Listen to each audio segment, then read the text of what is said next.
오늘 우리에게 주신 하나님 말씀은 마태복음 16장 18절 말씀입니다. 신약성경 27쪽에 있습니다. 마태복음 16장 18절 말씀을 우리 같이 한 목소리로 읽겠습니다. 또 내가 네게 이르노니 너는 베드로라. 내가 이 반석 위에 내 교회를 세우리니 음부의 권세가 이기지 못하리라. 아멘. 우리는 지난 한 달 동안 교회를 주제로 해서 말씀을 함께 나누었습니다. 교회 본질이 무엇인가, 또 좋은 교회가 되고 싶은 그런 열망으로 초대교회의 모습을 살펴보았습니다. 우리가 성경에서 묵상하고 있는 초대교회, 그 교회는 완전한 교회였을까요? 한 달 동안 그렇게 열심히 성경에서 말하는 교회를 보고 나서 묻는 질문이라기에는 좀 의아할 수 있는데, 초대교회는 완전했느냐라고 하는 겁니다. 우리가 본받고 싶은 초대교회는 어떤 교회인가요? 예루살렘 교회, 데살로니가 교회, 빌립보 교회, 고린도 교회. 다시 한번 짚고 넘어가야 될 것은, 우리가 찾고 있는 교회 유형은 그 교회 원형은 유형의 교회가 아니라는 겁니다. 우리가 찾아가고 우리가 다시 이 시대에 구현해야 될 교회는 오직 하나님 말씀 위에 세워진 교회입니다. 그래서 2000년 전에도 그랬고 오늘도 교회는 세워져 가는 중입니다. 결코 한 자리에 한 시대에 머물지 않고 세워져 가는 교회입니다. 그렇게 세워져가는 교회의 특징은 생명을 불어넣는 공동체입니다. 조직이라고 하는 말을 들으면 뭔가 경직되고 딱딱한 분위기를 연상하기 쉽습니다. 조직화된다라고 하는 말도 사전에서 찾아보면 사고방식과 태도에 있어서 융통성이 없고 엄격하게 된 시스템을 이야기합니다. 교회는 조직체일까요? 아닐까요? 한편으로는 맞고 한편으로는 틀립니다. 장로교회의 틀을 규정하는 교단 헌법에 보면 재직회, 당회, 노회, 총회로 이어지는 조직을 적고 그 각각의 조직들이 해야 될 역할을 알려주고 있습니다. 한국 교회사 속에서 이 땅에 처음으로 조선 동노회, 한반도 전역에 하나의 노회로 된 그 동노회가 설치된 것을 큰 기쁨과 자랑으로 여기면서 기록을 해놓고 있습니다. 그만큼 조직이 중요하긴 합니다.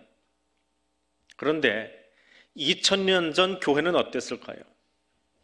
사도행전이나 서신서를 보아도 오늘날 우리가 가지고 있는 장로교회의 노회, 감리교회의 연회, 회중교회, 회중연합체 존재하지 않습니다. 그러면 조직이 없어야 되는 걸까요? 그런 이유로 성경을 보면서 조직 무용론을 이야기하는 그런 사람들도 있긴 하지만, 그러나 자세히 들여다보면 오히려 초대교회는 이 조직이라고 하는 것에 있어서 굉장히 유연하게 대처를 하고 상황을 판단하고 행동한 것들을 보게 됩니다.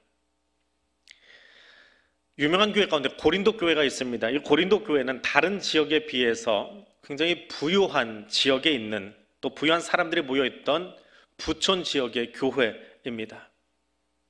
그래서 한 번에 50명이 모일 수 있는 그런 룸을 가진, 그런 방을 가진 사람들이 교회 안에 많이 있었습니다. 로마 제국의 구성원 때문에 그런 이유로 해서 다수의 사람들이 좀 어려운 교인들도 있긴 했지만, 대체로 당시 다른 교회, 이제 막 태동하던 다른 교회에 비교하면 굉장히 여유 있는 교회였습니다. 그러다 보니까 집에 50명이 들어올 수 있는 사랑방을 가진 그런 집 주인들이 있습니다. 그 집 주인들은 로마 제국 안에서 어떤 지위와 어떤 사회적인 위치를 점하고 있었을까요?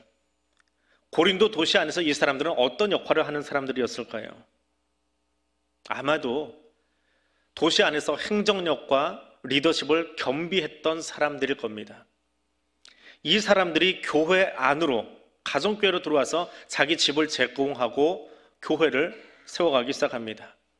그러니 굳이 누구를 직분을 맡기고 말고 할 필요 없이 이미 사회에서 가지고 있었던 그 리더십과 행정력을 교회 안에서도 자연스럽게 흘려보내면서 교회를 유지하고 있었기에 고린도 교회는 그런 조직이 실제로는 잘 존재하지 않았을 것이다. 성경은 그렇게 보여주고 있습니다.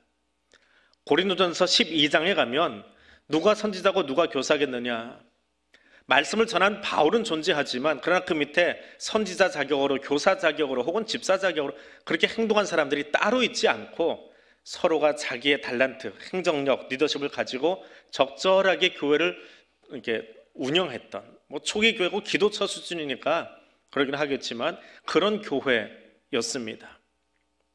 반면에 조금 북쪽에 있는 마게도냐의 교회는 또 달랐습니다. 대표적인 교회가 빌립보 교회입니다. 이들 교회는 다른 지역에 비해 또 상대적으로 굉장히 열악한, 경제적으로 열악한 교회였습니다. 한 끼 식사를 위해서 교인들이 십시일반, 우리로 치면 둘에 품앗이 하듯이 돈을 모으고 헌금을 걷고 연보를 걷고, 그래서 그것을 교회 안에서 누군가 관리해 줄 사람이 필요했습니다. 그래서 빌립보서 1장 1절에 보면 우리 한글 성경으로는 감독과 집사들이라고 하는 직제가 하나 등장을 합니다.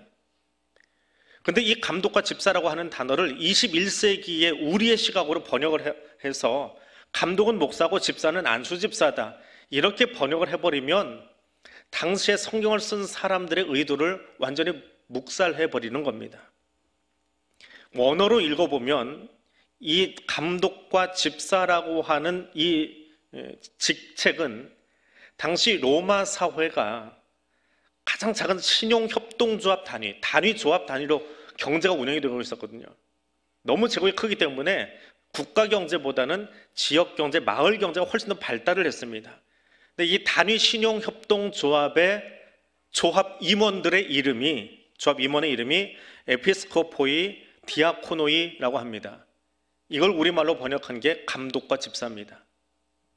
그러니까 교회 안에 누가 있었느냐, 우리가 사회활동하면서 보니까 각각의 조합들이 있어요. 광산조합도 있고 교사조합도 있고 여러 조합인데 그 조합의 임원들 이름이 에피스코포이 디아코노인데, 우리 교회도 재정이 모이고 사람들을 운영하려면 그들이 가졌던 그 임원 이름을 그대로 가져오자.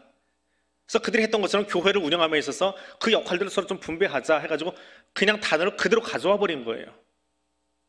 그런데 교회가 시간이 지나면서 이것이 세상 사람들이 가지고 있던 그 역할만 하는 것이 아니라 영적인 역할도 부여하고 책임도 부여하면서 점점 발전해 온 것이 오늘날의 교회 직분으로 세워져 간 겁니다. 다시 말해서 초대교회의 조직을 가만히 들여다보니까 그 조직이라고 하는 것은 하늘에서 계시받아서 갑자기 뚝 떨어진 게 아니라는 거예요. 교회에다 목사 만들어, 장로 만들어, 권사 만들어, 이런 식으로 하늘에서 떨어진 것이 아니라 기존의 사회 모델도 참고하고 더불어 교회가 지금 머물고 있는 우리 지역사회 안에서 그 상황에 맞게 섬길 수 있는 형태로 이것을 발전시켜 나가는 것이 교회더라라고 하는 겁니다. 고린도 교회나 빌립보 교회나 둘 다 바울이 전도해서 세워진 교회들입니다. 그러나 두 교회는 아주 다른 형태의 교회 운영을 하고 있었다라고 하는 겁니다. 그래서 교회는 조직이 이끌어가는 곳이 아니더라는 것이지요.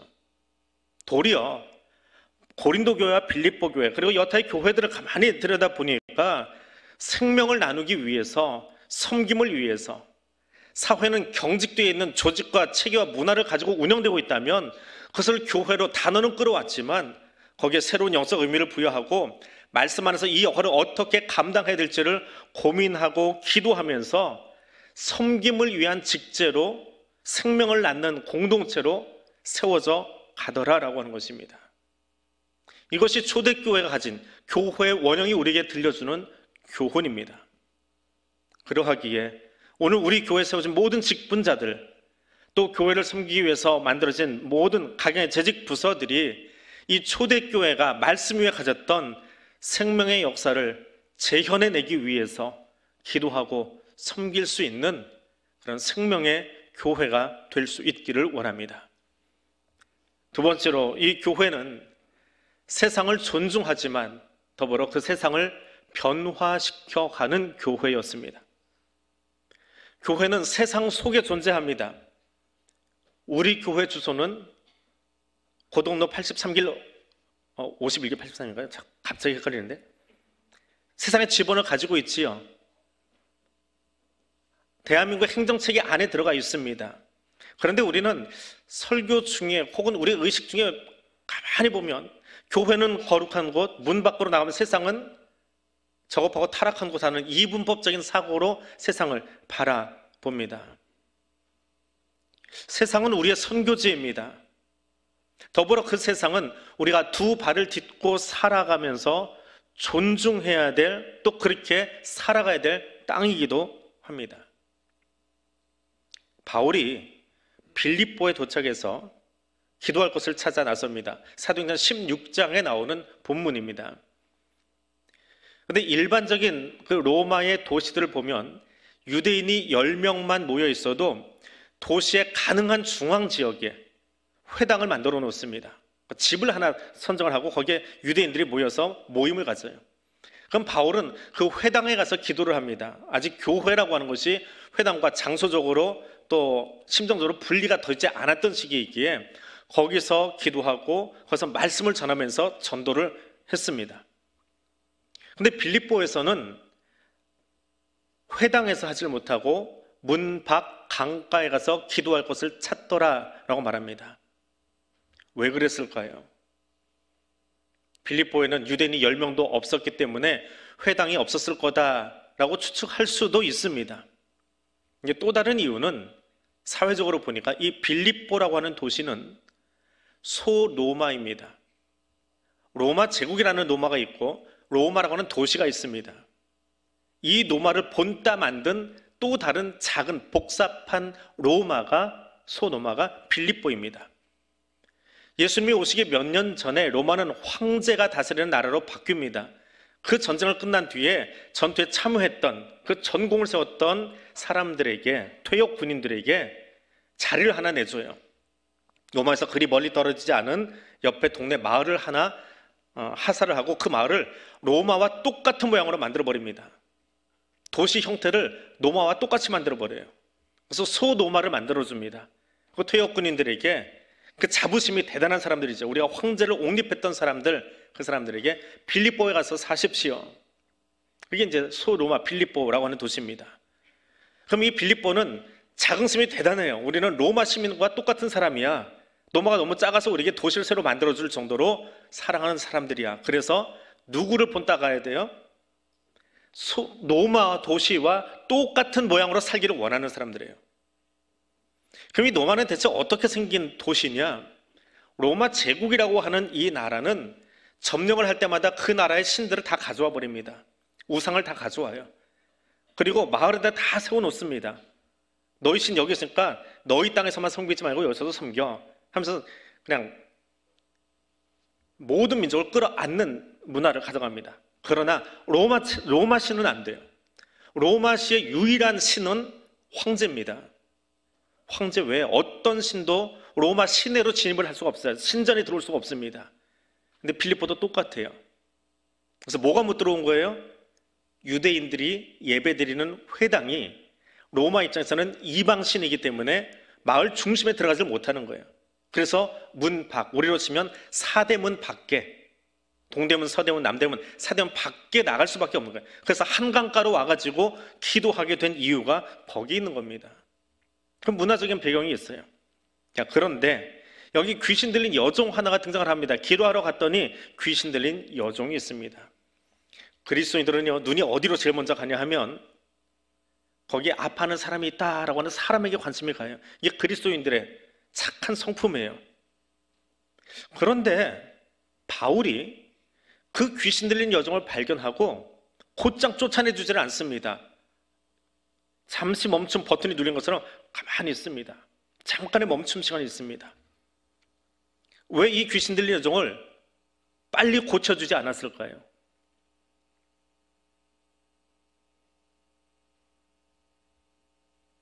그 여자가 노예이기 때문에 그렇습니다. 로마에서 노예는 사람이 아닙니다. 주인의 재화, 재물입니다. 어떻게 설명을 해드릴까요? 요즘 우리나라에 반려견이라고 하는 단어가 많이 들리고 쓰이고 있습니다. 반려견을 키우는 사람에게 개는 친구나 가족처럼 여겨집니다. 엄마, 아빠, 딸내미 뭐 그렇게 부르면서 또 같이 방 안에서 살아갑니다. 저희 집에서 개는 있지만 저는 개는 집 안으로 들어온 거 허락 안 하는데 얘도 이제 습관이 돼서 집에 들어오지도 않아요. 개는 마당에서 사는 녀석이에요. 이게 의식 차이지요. 그런데 뉴스에 개가 사람을 물었다라고 하는 뉴스가 나오면 이 반려견을 키우는 사람과 개를 싫어하는 사람들 간의 시각 차이가 등장합니다. 왜? 한 사람에게는 이건 동물이에요. 동물의 하나예요. 근데 나쁜 동물이에요. 또 하나는 반려견이 화나게 한 이유가 있을 거예요. 이런 시각의 차이가 등장하지요. 자, 귀신 들린 여자를 바라보는데 로마의 시각은 무엇이냐? 노예는 사람이 아니에요. 재화입니다. 그가 아무리 귀신이 들렸어도 그 귀신을 쫓아내려면 그 재화를 가지고 있는, 그 노예를 소유하고 있는 주인의 허락을 받아야 됩니다. 이 재화가, 이 물건이 설정이 좀 잘못됐어요. 예를 들면 컴퓨터를 가지고 있는데 컴퓨터 설정이 좀 오류가 났어요. 그렇다고 남의 컴퓨터를 내가 마음대로 임의로 가서 손대거나 고쳐서는 안 됩니다. 주인에게 허락을 득하고 고쳐야 돼요. 그런 문화적인 배경에서 바울이 멈칫하는 겁니다. 주인의 허락이 우선이기 때문에요. 바울이 늘 그렇지는 않습니다. 다른 도시에서는 그 더 앞으로 가서 사도행전 14장에 가면 귀신 들린 사람을 즉시로 고쳐줍니다. 그런데 빌립보에서는 상황이 달라요. 왜? 빌립보의 문화와 그 땅이 받아들일 충격을 충분히 고민하고 기도하는 시간을 갖고 있는 겁니다. 특수성을 감안한 것이지요. 그렇다고 귀신을 내쫓지 않은 건 아닙니다. 포기할 수 없어요. 결국 귀신을 쫓아냈습니다. 근데 귀신을 쫓아냈더니 바울이 멈칫하며 가졌던 그 염려가 우리가 실제로 벌어집니다. 그 여종의 주인이 왜 내 컴퓨터를, 왜 내 재화를, 왜 나의 노예를 네 마음대로 바꿔놓느냐라고 하는 거지요. 그가 멀쩡하건 조금 제대로 쓰고 있건 그건 상관없어요. 이건 내 거예요. 내 건데 왜 내 허락 없이 네 마음대로 이 이상한 설정을 좋은 설정으로 바꿔놓았느냐라고 하는 겁니다. 노예는 로마 제국 안에서 황제도 함부로 할 수 없습니다. 황제도 어떤 집의 노예를 건드리려면 주인의 허락을 받아야 됩니다. 이게 로마의 관습이에요. 그런데 허락도 없이 바울이 우리 집 재화에 이상한 바이러스가 들어온 걸 귀신을 쫓아내버린 거예요. 그래서 주인이 물질적인 손해를 입었습니다. 여기 교회를 이루는 중요한 원칙이 선교의 모습이 등장합니다. 교회와 성도는 분명 세상을 변화시킬 책임이 있는 존재들입니다. 그러나 더불어 교회가 세상에 혼란을 야기하는 존재가 되어서는 안 된다라고 하는 선교적인 고민과 기도가 있더라라고 하는 것입니다. 그것이 바울 선교의 고민이었습니다. 그것이 교회의 고민이었습니다. 그런 의미에서 교회는 세상을 존중하며 살아갑니다.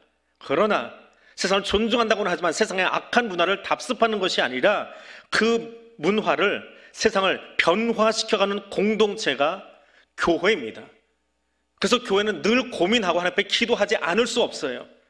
그래야 지혜롭게 이 세상을 하나님이 원하시는 이로운 방향으로 변화시킬 수 있기 때문에 그렇습니다. 오늘 우리 교회도 하나님의 창조 질서에 반해서 행동되는 이 땅의 모든 것들을 향해서 변화를 요청하고 또 하나님의 생명의 나눔을 함께 베풀 수 있는 그런 건강한 교회로 고민하고 기도하며 성장해 갈 수 있기를 원합니다. 세 번째로 교회는 세워져가는 공동체입니다. 이 모든 일들을 하기 위해서 지난 한 달 동안 우리가 함께 묵상했던 이 교회 원형을 찾아가고 오늘 우리가 다시 구현하기 위해서 무엇보다 말씀의 터 위에 세워져야 합니다. 예수님이 가이사랴 빌립보에 가셨을 때 일입니다. 성경에는 빌립보가 두 곳이 등장합니다. 아까 이야기했던 마게도니아 빌립보가 있고 또 한 곳은 팔레스타인 경내에 있는 빌립보가 있습니다. 그래서 이것을 구분하려고 앞에 것은 그냥 빌립보로 부르고 뒤에는 가이사랴 빌립보라고 우리가 호칭을 합니다. 이 가이사랴 빌립보에는 아주 중요한 사건이 등장하는데 예수님이 제자들에게 너희는 나를 누구냐라고 묻는 그 질문이 등장합니다. 베드로가 그 질문 앞에 주는 그리스도시여 살아계신 하나님의 아들이십니다 라고 고백을 하지요. 바로 그 고백 뒤에 오늘 본문이 등장합니다. 너는 페트로스라, 내가 이 페트라 위에 나의 교회를 세우리라 라고 말씀하십니다. 마태복음은 사복음서 가운데 마태, 마가, 누가, 요한 가운데 굉장히 보수적인 성향의 복음서입니다. 왜냐하면 유대인들에게 전해진 복음서이기 때문에 누가복음처럼 이렇게 진보적인 색깔을 가지고 있지 않은 보수 성향의 복음서다. 신학자는 그렇게 분류를 합니다. 그런데 특이한 건 이 복음서 안에 다른 복음서에는 등장하지 않은 에클레시아, 교회라는 단어가 처음으로 등장을 합니다. 이 에클레시아는 당시 로마 사회 속에서 일상적으로 존재하던 사람들의 모임이었습니다. 사람들이 모여 회의하는 그 회의체의 이름이 에클레시아였어요. 근데 교회가, 마태가 이 단어를 성경으로 끌고 들어온 거예요. 그래서 이 반석 위에, 이 말씀 위에 에클레시아를 세우겠다. 다른 새로운 신조어를 만들어내는 것이 아니라 세상이 사용하고 있던 단어 하나를 가져다가 여기에 떡하니 쓰고 있더라라고 하는 겁니다. 그리고 뒤에 가서 사도행전과 서신서를 지나가면서 에클레시아, 교회는 더 이상 세상 사람들이 가지고 있는 것처럼 모여서 회의하는 공동체가 아니라 교회 에클레시아는 그리스도인의 모임, 그리스도에 의해서 구속함을 받은 하나의 백성을 가리키는 단어로 의미의 변환을 가져오기 시작합니다. 쉽게 얘기하면 세상 사람들이 쓰는 회의체가 있어요. 국회라는 우리나라 단어가 있습니다.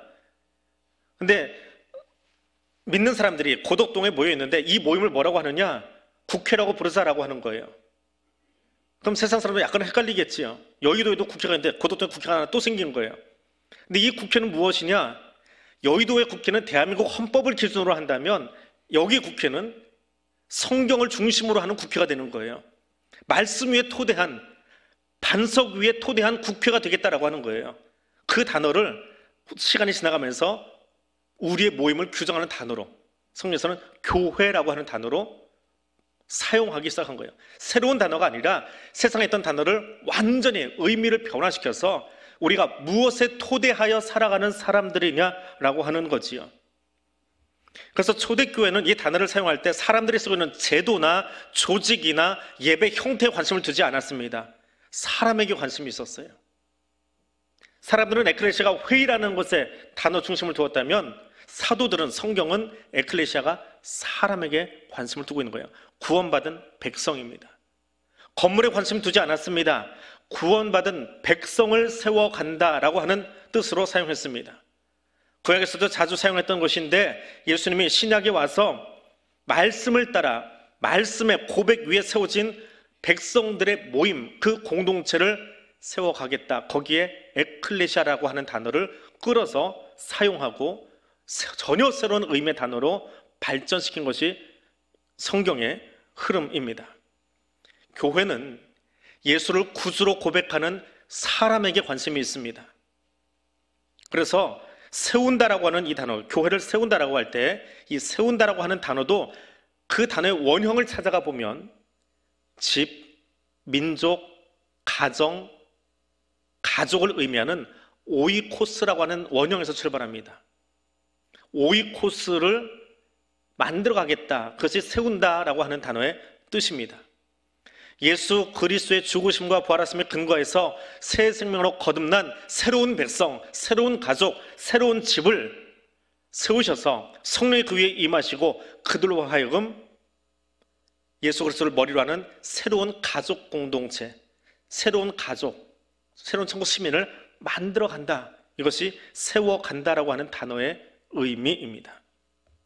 교회는 건물을 지어 올리거나 조직을 완성하거나 멋들어진 프로그램을 하나씩 완성하는 곳이 아닙니다.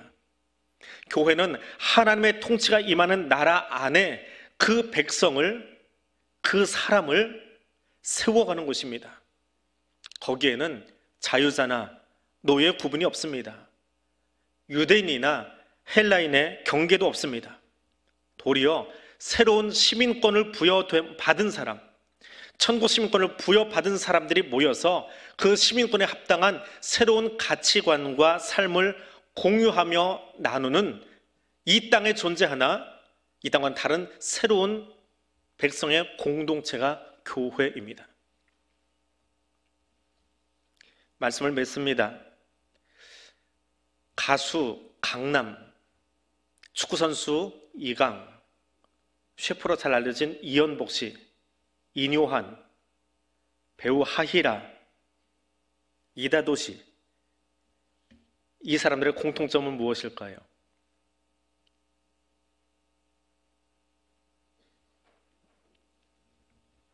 공통점을 찾으시겠습니까?